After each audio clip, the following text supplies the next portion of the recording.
Welcome to Business Innovators Radio, featuring industry influencers and trendsetters sharing proven strategies to help you build a better life right now. Today's guest is an independent business consultant who helps companies develop dynamic leaders who drive positive results and personal satisfaction. His key focus areas are leadership development, keynote speaking, business strategy, sales generation, and corporate training. Furthermore, he provides several areas of expertise, such as improving profitability, cash flow management, increasing sales performance, marketing, advertising, strategic planning, human resource optimization, and organizational design. He's also a guest lecturer and adjunct faculty member at a number of colleges and universities in New York State, and he's here today, ladies and gentlemen, to talk about some of the problems, some of the obstacles and misconceptions surrounding the individuals and organizations he loves to help the most. So with that said, let's hear what he has to share. Founder of Speaking of Strategy, Larry Mietus. Welcome to the show, Larry. Are you there? Yes, Stuart, I'm here. Thank you so much for having me on the program. You are welcome, Larry, and I just can't wait to get started. I've had a quick chat with you before.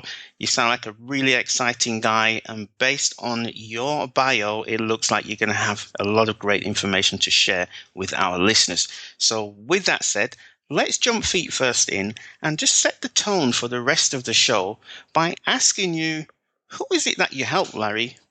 Who's your perfect prospect? Well, Stuart, my client base that I work with really runs the gamut, all the way from mom and pop organizations to local, regional, national, and even international clients that I have. Which, selfishly speaking, that's good for me because I'm a guy who gets easily bored if I did too much of the same thing with the same type of client. But I think the common threads that run through all those organizations are the fact that there's some level of frustration. There's some goal, desired goal that these organizations have that they can't seem to obtain. Or perhaps they've lost their edge, they've lost some market share, sales are down, profitability is down, and they just can't get their arms around why that is. One of the thought processes I like to walk people through when they work with me is, I'll say to any organization as an example, let's talk about what you have to stop doing today. Not tomorrow, today, stop. On the other side, let's talk about what you have to start doing. And what do you have to get back to doing? And you know what? Every company has an answer for that question. I bet they do. And when you're out there, Larry, and speaking with individuals and these organizations, what are 2 to 3 common obstacles that you see that are preventing them from achieving their desired outcomes? Oh, that's a great question, Stuart. And again, there's a lot of commonality across all levels of these organizations. It doesn't matter if they're privately held, publicly traded, white collar, blue collar. It almost doesn't matter what sector they're in. The same things tend to haunt them. So, some of those items might be a lack of focus. They're just all over the map every day, and they don't really have a direction. And sometimes that goes all the way back to not having a mission, not having a vision, not having 3 to 5 identifiable strategic key performance indicators. In a lot of these organizations, it's what's the flavor, not of the month, but of the day, and the next day they're on to something else. So lack of focus, I would say lack of accountability. Even some organizations with great focus just struggle with making people and holding people accountable. And I find usually 2 things happen there. When we say accountability in those cultures, people get nervous and they envision, here's what's going to happen to me when things go wrong. And I always talk to my clients and say, we have to paint a picture first of, here's how great it's going to look when we're wildly successful. And yes, if things aren't on track, we are going to have a conversation, but that's not the main focus. So lack of accountability, quite honestly, Stuart, sometimes it's just the wrong people in the wrong positions. And it doesn't mean they're bad people. It means they just aren't the best fit for a position in their organization. And then I think the other thing that I see sometimes is just people with too much on their plate. We ask them to focus, but then we give them 50 things to do. Okay, Larry, but the point of somebody being in the wrong position within an organization, I mean, I know I've been in that position myself several times, and there's nothing more frustrating when you are given responsibilities that you just don't have the skill set for, or you don't have the passion for. With that said, do you have any advice, any insights for anybody listening out there right now who are within the organizational structure and they are in that wrong position and being made accountable for projects that it's just not their thing, it's just not their bag? Do you have any insights for that, Larry? Yes, I do, Stuart. And I really think the organization has to own that line of communication. And one of my suggestions to circumvent that would be, people usually don't walk up to their supervisor and say, I don't like this assignment, or I'm really burned out in my job. They're just afraid to have those conversations. They're not comfortable. I think it's incumbent on every organization, once a year minimum, ideally twice a year, take a cultural survey of your people, because there shouldn't be any secrets. And ask people simple questions like, a year from now, do you still want to be with us? What do you see yourself doing? Maybe 3 years from now, do you still want to be with us? What do you see yourself doing? And then what, as an organization, are we asking Stuart to not do that he has a skill set for? So shame on us. What hasn't he told us he'd like to do, or his talents are, that he'd like to bring and contribute to the organization? It's that type of dialogue. And quite honestly, usually when I say that, people go, well, what if Stuart said he didn't want to be here next year? Well, that's great. It's better to find out now and help him to the next best place in his career, and we backfill his position or bring in someone with Stuart's help, versus he walks in at noon and tells me it's 5 o'clock he's never coming back. So I kind of liken running a business sometimes, Stuart, to managing a sports franchise. You have to look at your roster, see what people can do, see if they should be in a different position, and then look at areas where you might be weak or vulnerable and shore those areas up. So this has to be a running dialogue between ownership, leadership, management, and the workforce. You help individuals and organizations to enhance their reputation and increase market share, profitability, and their company value, right? Correct. So while you're out there doing that, Larry, what are 2 to 3 popular myths, or even better said, misconceptions that they may have about achieving that desired outcome of being able to enhance their reputation and increase their market share, profitability, and company value? Well, some of those myths would be things like the organization takes on a mindset that says, well, this just can't be done. It's never been done before by us. It's never been done in our industry. So let's not even talk about it. And sometimes those grandiose ideas, I say to people, park them a couple parking lots away, but don't let them out of your eyesight, because, there was a day and time when we said men wouldn't walk on the moon and people wouldn't talk on phones that weren't connected to walls with cords. So there's always the possibility. Another myth, I think, is that companies think they have to be extremely innovative and creative, and sometimes they throw up their hands and say, we're not innovative or creative, so we'll just keep our nose to the grindstone and keep doing what we've always done. Another myth, though, on the other side of that coin, is sometimes organizations say, here's an idea that we have, and it's going to be pretty easy to execute. And at the end of the day, if it were that easy, the old cliche, everyone would be doing it. And then sometimes the myth is, well, what they want to do, they just automatically assume it's going to be too costly.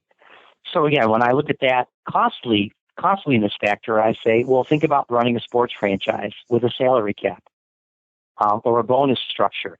Figure out the math, the finances, figure out what dollars and people you can free up to get these things done. Make sure there's a good balance and not too much on their plates. Then attempt what you want to accomplish, but put some parameters on it, put a timeline on it, put some pulse checkpoints along the way in there, because you get to a point sometimes where you have to bail on a project because it's not feasible, but you don't want to bail too soon, and you also don't want to bail too late. And assuming that everybody out there knows who they are and what their company does, that's correct, right? That's correct. And sometimes people lose focus, as we said a few minutes ago, inside the company. What are they really producing? What problem are they really solving? What is their space in the marketplace, and is it really the space they want to be in? It's funny. If you walk into different organizations and ask simple questions like that, you get some pretty diverse answers, and that's usually a warning sign that maybe everyone's not sure what direction that organization is moving in or what they want to accomplish. If you don't know those two answers, then you go home every day going, I'm not sure I contributed because I don't really know what they want me to do. And do you come across the general thought that multitasking is beneficial? On most days, I'm going to say no. And depending on who you listen to and what you read, the pendulum is sort of swinging now in the direction that says there is no such thing as multitasking. There are people doing many things at once. The question becomes, how good are they doing those things, and what are they actually accomplishing, and how much time is it taking them to accomplish those tasks? Again, I'm a fan of give people less to do with extreme focus, get your best people in those focus areas, and move forward that way. Multitasking, I think, is overrated. It became very cool and in vogue for a number of years, but I think the reality is it's really hard to live that lifestyle. At home, when I ever attempt to multitask, I implode. It's just not something that most people do. Anyway, moving on, Larry. What are one or two of the pitfalls that I should be aware of while I'm out there trying to reach my goal of enhancing my reputation and to increase my market share and some of the other outcomes that we already spoke about? I think you have to assess, number one, always in my mind, is the human capital. Do we have the right people to accomplish what we want? And I've always said for years with my clients and inside classrooms, Stuart, that the greatest resource any organization has is its human resource. You can have the coolest technology, the slickest advertising campaign, a brand new building, but none of those things can help accomplish the goal like the people can. So it's all about the people and their passion. And we can't teach passion, quite honestly. Employers try to inject that into people who come to the party with passion or they don't. We can teach almost everything else under the sun. So I think it's human capital. It's do we really understand how much money might be involved or finances or financial backing to achieve what we want to accomplish, and that could be simple things like hiring people or capitalization through capital expenditure for equipment, square footage in a building, opening up another market in another country to do business. It could be all those things. And then, quite honestly, time. How much time can we invest in this project? Any other pitfalls? Well, it sounds very cliche, and I almost hate to say it, but there's always that fear of failure. And I found that I do an awful lot of work with entrepreneurs and entrepreneurial ventures and companies. And what I love about entrepreneurs is they don't seem to have a fear of failure, or if they do, it's not greatly developed. Now, the trade-off there is many entrepreneurs lack the discipline of management and follow through and accountability and timelines and all those other things we've already talked about today. But they don't let fear get in their way. And quite honestly, I meet a lot of people who are they're afraid to make the decision. I hear a lot of people say things to me like, we thought about that once. We tried that for a week, and they give up. And it's sort of that back of the brain saying to them, what if you fail? Who cares? You learn your lessons and you move on. You just touched on the point of fear of failure. Are there any other common fears that you come across when you're out there in the field besides the fear of failure? Excellent question, Stuart. And I think some other fears would be just fear of financial distress. What if I put my last dime into this? What if I second mortgage my house? What if, and the bottom falls out? And that's a very, very legitimate fear that has to be planned for. They always say to somebody who's thinking about launching their own business, if you don't have 6 to 8 months of money in the bank to cover your living expenses, it's not time to leave your day job and start your own company or your own business. So the fear of that financial distress, the fear of failure that we already talked about. Sometimes it's the fear of what could happen to their brand or their image or their reputation in the marketplace or the market space. This flops. Are people going to stop buying our other products type of thing? Those are usually the most common fears. And sometimes it's legalities. What if someone steals my idea? and gets it to market before I do. And I actually find that a lot of organizations just aren't versed well enough in the legalities and need to surround themselves with some good legal advice. So when you're in meetings and conversations with people, you're having those people fill out non-disclosure agreements and non-compete agreements and things like that. Because, I mean, honestly, in the thousands of years that companies have been around in business, ideas get stolen every day, and that's a legitimate fear. So far, Larry, we've spoken about some of the obstacles where you mentioned lack of focus and accountability and people being in the wrong positions. You also touched on the topic of some of the misconceptions out there where people felt that change could be a bad thing and that they need to be so creative and innovative. You then moved on to speak about some of the pitfalls, some of the things they need to be aware of. Like you just mentioned that people are the best resource, and you also went on to talk about some of their fear of financial stress, their fear of failure, their fear of their brand not doing as well as they hoped it would do out in the field. And then you just recently touched on the legalities and maybe their products, their ideas being stolen. Now, you shared some fantastic information so far, Larry, and I just want to move on to the next question. So we already understand that the individuals and organizations that you work with would want to enhance their reputation and increase market share, profitability, and their company value. However, what would be their emotional reason for solving that particular problem? As well as, this is like two questions, what would be their logical reason for solving that problem? Stuart, an emotional reason would be success. Most human beings are programmed to like the feeling of success. Some people brag about it a little bit more than others. Some people are more humble.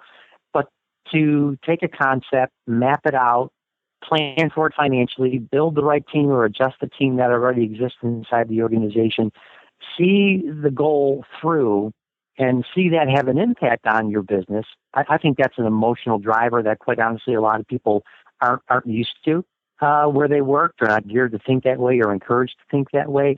I think the logical driving force would be a number of the things we've already spoken about today. It's not logical. It's illogical to wake up as a business person or a company every day and say, hey, let's go in today and lose money. The logic says, let's be profitable. Let's potentially increase our market share or at least maintain it. Let's build and enhance the reputation of our brand. That's logical thinking, so those steps can get them there.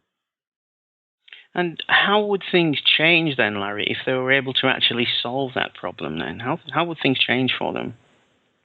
Well, I think it's culture, and most cultural change in organizations, Stuart, takes anywhere from 24 to 36 months to really gain traction and become the real pulse of an organization. So in order for those changes to take place, leadership, ownership, management, and everyone involved has to constantly be talking about who are we, what do we do, how do we do it, why are we doing it, and why are we doing it this way?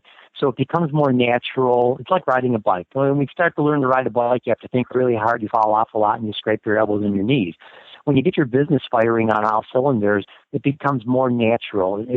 A climate is built that says this is who we are, this is how we roll, this is what we expect, and that's normal for us.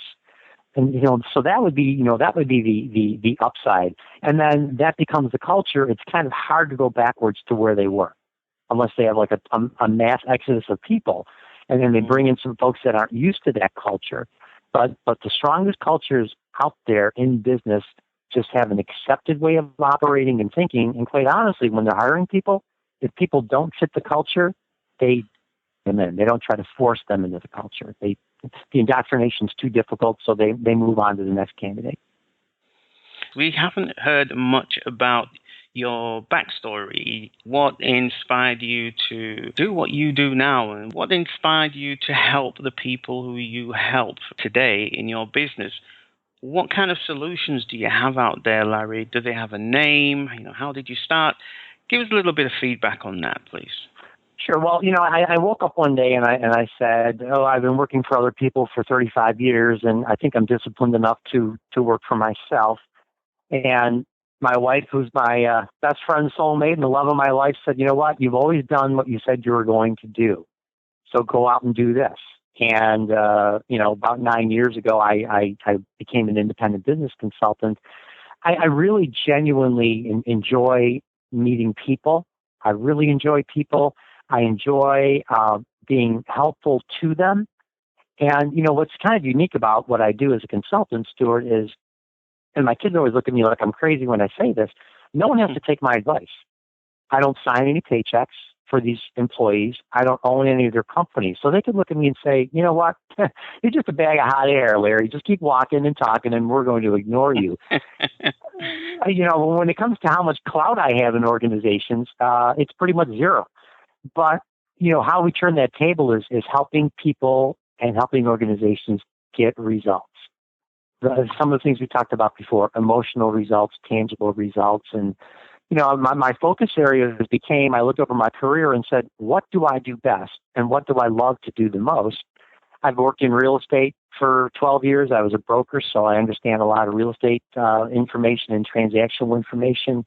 I've been in marketing and advertising almost all my life in things like radio, outdoor, newsprint, internet, so I can bring that to the consulting party. Because I love people so much and I want people to thrive and be happy at work, that was kind of a natural tie-in to helping others with organizational design and those moving parts. The day I was born, they slapped me on the bottom, turned me over. I looked at the doctor and said, don't ask me to sell anything. But at the end of the day, I've been selling my whole life. We all sell every day in different ways. So, those are the things that I get really excited about. And I thought if I could help other organizations through those rough spots, and sometimes they're not even rough spots. Sometimes it's taking the good places and helping them become great. That's kind of been the driver behind where I am now in my career. So do the solutions that you offer, Larry, do they have a name or do you have a package or something? No, not really. I don't really, and I don't mean to sound disrespectful to anyone, but I don't really do anything that's canned. I look at every opportunity as unique and different with some commonality with other companies or other organizations. I guess my kids branded me Leadership Larry. And when I'm out there speaking, they don't even call me Dad anymore in public. They call me Leadership Larry. So I guess if that's my brand or part of my brand, I'm starting to leverage that a little bit more. But no, I don't really have what I would call a package solution or a series of steps because every organization seems to start in a different place. One thing I'm very big on, though, however, that I try to take into all of my projects is I believe everything stems off of communication, personally and professionally. When things go really, really well or beyond goal and expectation, there's typically, when you look over your shoulder and analyze, there's been great, concise, consistent, clear communication. And when things don't go well or things go really bad, it's usually just the opposite. So I always want to make sure that at least when I start a project, we set up some communication channels. We give people some communication tools, simple things like giving and receiving constructive feedback in the workplace, which some people struggle with. I facilitate just a lot of conversations in places where folks just don't know how to sit down and talk to each other without upsetting each other. That's such a prime foundation of success in business and success in life. So, that's how I approach some of those situations. Excellent. And I'm sure you've been called worse things than Leadership Larry, so... no, absolutely. I can't say those on the air. Be grateful, okay? Love it. I love it how kids always keep things real. Anyway, Larry, unfortunately, we're coming towards the end of the show. You've shared a lot of great information. You've addressed some of the obstacles and the misconceptions and some of the pitfalls to be aware of. So if someone's out there and they're wanting to contact you, Larry, they're thinking, I need his help. Let's bring him in so that we can enhance our reputation and increase our market share, profitability, and our company value. How would they go about doing that, Larry? How do people get in contact with you? Well, the great news is, and I'm fortunate, a lot of my business comes through word of mouth and referral, but I do have a website. The website is www.speakingofstrategy.org. And there's actually a contact section on the site if anybody wanted to fill that out and zap that over to me, and I can give them a call back. And quite honestly, no one filters my calls. I don't have a staff that keeps me away from people. So if anyone just wanted to call directly, they can reach me at area code 716-901-4352. And I promise I'll get back to them as quickly as I can. And Stuart, the way I operate is if something's not in my wheelhouse, if it's not my bailiwick and I can't help them, I tell them right up front, that's not what I do, or I'm not the best person for that, but let me find someone who is. So I never want to mislead people and get halfway into a project and say, yeah, I'm not really the right guy for this. I'm really upfront with people as far as, what I can do and what I would expect them to be able to do to work with me and, how we can move forward together. So, Larry, thank you so much for your time. We have got to go. It's been a lot of fun having you on the show. I love the name Leadership Larry, but I'm going to end the show by just addressing you by your correct business title. That was Larry Mietus. He's the founder of Speaking of Strategy. Please look him up online. You will be in good hands. Larry, any final thoughts before we leave? Stuart, I just want to thank you again for the opportunity, and I hope I shed some light on a couple of topics for some of your listeners today. And, I always say to people, if I could boil everything we talked about in the last few minutes down to 4 words, I'd say have fun, make money. If you're not having fun, you won't make money. And if you're making too much money, you're probably not having enough fun. So keep those in balance, keep things in perspective, and I just hope everybody has a great day. Thank you so much, Larry. This was Stuart Andrew Alexander. And remember, perfection is not when there is nothing left to add. It's when there's nothing left to take away. Thank you. Take care, and we'll talk real soon. Thanks for listening to Business Innovators Radio. To hear all episodes featuring leading industry influencers and trendsetters, visit us online at businessinnovatorsradio.com today.